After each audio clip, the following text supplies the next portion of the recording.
싸움에 대하여 예레미야에게 임한 여호와의 말씀이라. 유다가 슬퍼하며 성문의 무리가 피곤하여 땅 위에서 애통하니 예루살렘의 부르짖음이 위로 오르도다. 귀인들은 자기 사원들을 보내어 물을 얻으려 하였으나 그들이 우물에 가서도 물을 얻지 못하여 빈 그릇으로 돌아오니 부끄럽고 근심하여 그들의 머리를 가리며 땅에 비가 없어 지면이 갈라지니 밭가는 자가 부끄러워서 그의 머리를 가리는도다. 들의 암사슴은 새끼를 낳아도 풀이 없으므로 내버리며 들나귀들은 벗은 산 위에 서서 승냥이같이 헐떡이며 풀이 없으므로 눈이 흐려지는도다. 여호와여, 우리의 죄악이 우리에게 대하여 증언할지라도 주는 주의 이름을 위하여 일하소서. 우리의 타락함이 많으니이다. 우리가 주께 범죄하였나이다. 이스라엘의 소망이시여 고난당한 때의 구원자시여 어찌하여 이 땅에서 거류하는 자같이 하룻밤을 유숙하는 나그네같이 하시나이까. 어찌하여 놀란 자 같으시며 구원하지 못하는 용사 같으시니까. 여호와여, 주는 그래도 우리 가운데에 계시고 우리는 주의 이름으로 일컬음을 받는 자이오니 우리를 버리지 마옵소서.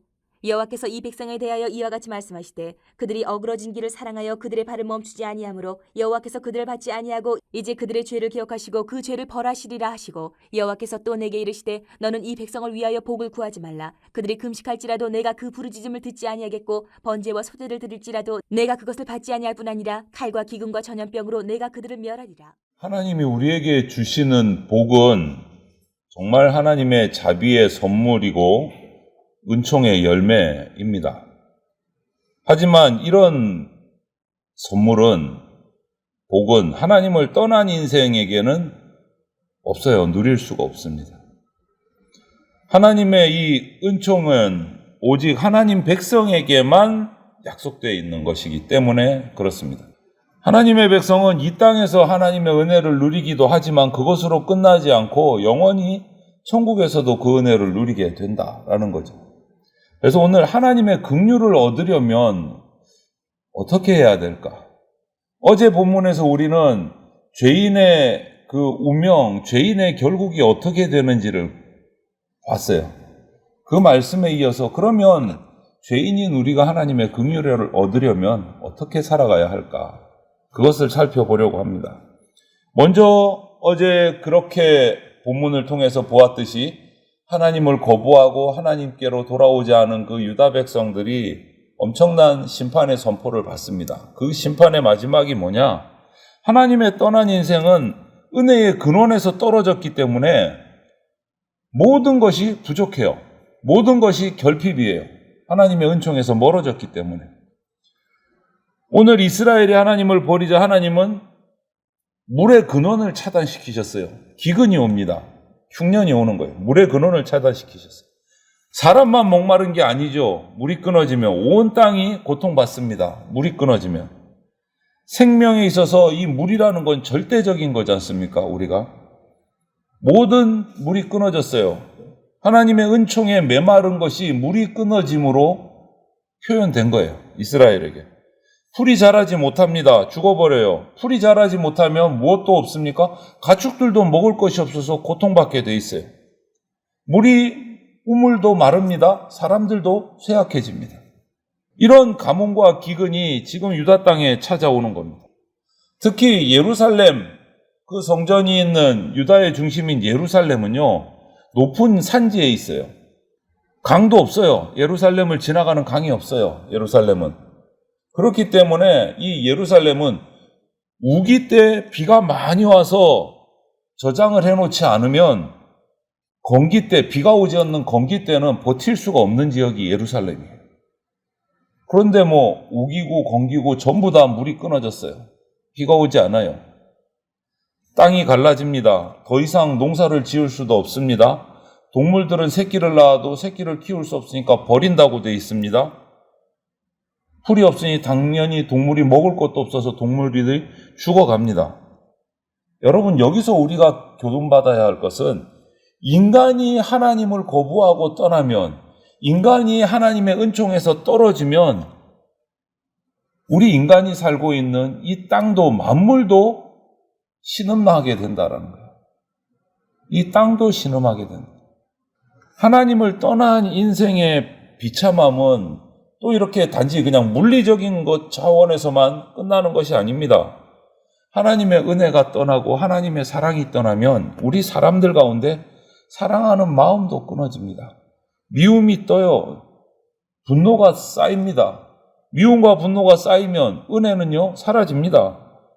그러면 인생은요, 의미 없는 인생이 돼요. 시기하고 질투하고 싸우는 것밖에 남지를 않아요. 이런 물리적인 또 영적인 이런 기근이 들어온다는 거예요. 하나님의 은혜가 끊어지면.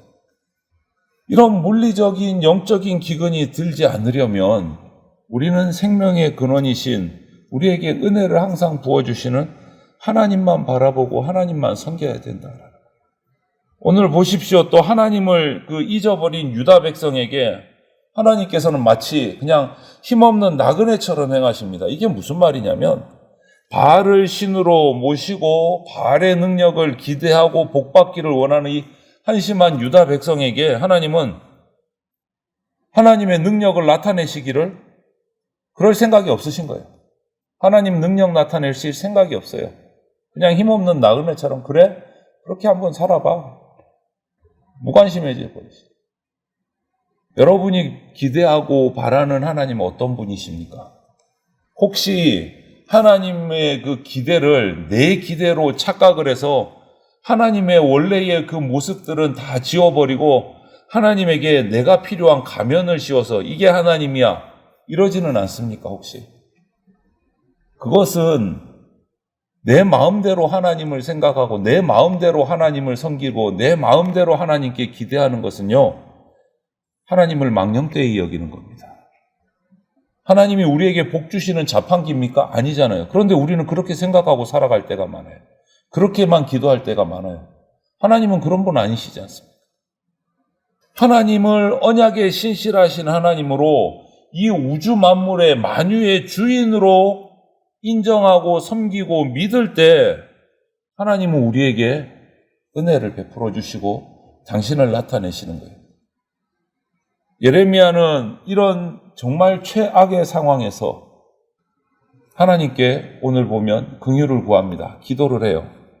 비록 이스라엘이 범죄했고 범죄한 거 맞고 심판받아 마땅하고 두들겨 맞아도 마땅하지만 그래도 하나님의 이름을 위해서 구원해달라고 호소를 해요. 가뭄으로 고통당하고 기근 가운데 헤매고 있는 이 유다 백성들을 긍휼히 여겨달라고 간구를 합니다. 그 유다 백성이 얼마나 악한지 얼마나 약한지 옆에서 지켜봐 왔어요. 예레미야는. 그래서 하나님이 주시는 이 기근과 이 어려운 고통들 심판이 당연히 받아도 싸다 이렇게 생각하고 있어요. 잘 알고 있습니다. 그럼에도 불구하고 당신의 백성들을 향해서 끝까지 하나님의 그 긍휼하심에 의지해서 그래도 기도하는 거예요. 심판 중에도 긍휼을 베푸시는 거 하나님의 사랑을 붙들고 이스라엘이 살아날 수 있는 방법은 딱 하나, 유일한 소망, 구원자이신 하나님밖에 없다. 하나님의 긍휼하심을 붙들고 간구하는 거예요. 매 맞아 싸고 잘못한 거 맞지만 그래도 하나님 간절히 눈물로 기도하는 거예요. 주의 이름으로 일컬음을 받은 자입니다. 이거 잊지 마시고 조금만 용서해 주십시오. 간구를 하는 거예요. 그러면서 예레미야는 우리라는 표현을 씁니다. 이스라엘이 지은 그 모든 죄악들, 이스라엘의 거기에 우리라는 표현을 써서 예레미야 자신도 포함시키는 거예요. 저도 이 무리 중에 한 사람입니다. 용서해 주십시오. 자기를 희생시키는 거예요. 이처럼 우리는 하나님께 긍휼을 간구해야 되는데 그 긍휼을 얻으려면 간절히 매달려야 돼요. 하나님의 은혜를 사모하면서 기도해야 된다.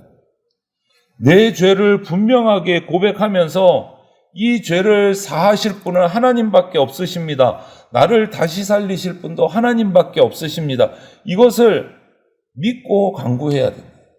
그리고 우리의 기도가 긍휼을 구하는 기도는 자기 번영을, 나의 성공을 위한 기도가 아니라 하나님 나라 영광을 위해서, 나를 위한 기도가 아니라 하나님 나라 백성 지체들을 위한 그러한 베푸는 기도가 되어야 돼요. 중보 기도가 돼요. 그것이 우리가 하나님의 긍휼을 얻는 방법 중에 하나입니다. 우리가 알고 있는 것보다 하나님의 사랑은요, 더 크고 더 깊고 더 넓습니다. 그래서 우리는 내가 잘못하고 내 죄가 있음에도 불구하고 부끄럽고 창피하지만 하나님 앞에 다 털어놓고 간절히 기도해야 돼요. 오늘 이렇게 예레미야가 자신의 백성들을 위해서 우리라는 표현까지 쓰면서 맞아도 싸지만 그래도 긍휼을 베풀어 달라고 간절히 기도했어요. 그런데 하나님의 말씀은 엄중합니다. 이스라엘 백성, 유다 백성이 어그러진 길 가는 것을 멈추지 않기 때문에 더 이상 회복은 없다. 심판을 멈출 수가 없다. 선언하셨어요. 이것은요, 유다가 하나님과의 관계, 회복될 기회를 이미 잃어버렸다. 그들의 모습을 보십시오. 외형적으로는 율법의 모든 것을 준수하는 것처럼 금식도 하고 때에 맞춰서 번제도 드리고 소제도 드리고 부르짖어 기도도 하고 다 했어요. 그런데 그 마음속에 진심이 없었어요. 형식적이었어요. 자기 죄를 회개하지 않고 나와서 예배 드리는 거예요. 자기 죄를 인정하지도 자복하지도 않고 나와서 금식하는 거예요. 이런 그 중심을 보신 하나님께서 심판을 철회하지 않으시는 거예요. 그 마음을 아시기 때문에. 그래서 뭐라고 하십니까? 간절하게 그래도 조금 용서해 주십시오. 간구하는 예레미야에게 뭐라고 하십니까? 내가 듣지 않을 테니까 기도하지 말아라. 내가 받지 않을 테니까 제사하지 말아라. 정말 단호하게 얘기하십니다. 단호하게 매정하게 유다를 향해서 칼과 기근과 연병을 통해서 내가 심판할 것이다 선언을 하십니다. 유다가 회개만 하면 금세 마음을 돌이키셔서 긍휼을 베푸시던 그 하나님께서 이제 더 이상은 안 돼서 심판을 결정하십니다. 수치를 모르고 음행을 행하는 그 유다를 우리가 예레미야서 계속 묵상해 오지 않았습니까? 하나님께서 오래 기다리셨습니다. 선지자들을 보내서 호소도 하셨어요. 돌아오라고. 그리고 예레미야를 통해서 내가 너희를 사랑하는 자라고 내 소유라고 고백까지 하셨어요. 구애까지 하셨어요. 그리고 한탄하고 비탄까지 하시면서 돌아오라고 하나님께서 하시는 모든 것을 다 하셨어요. 돌아오라고.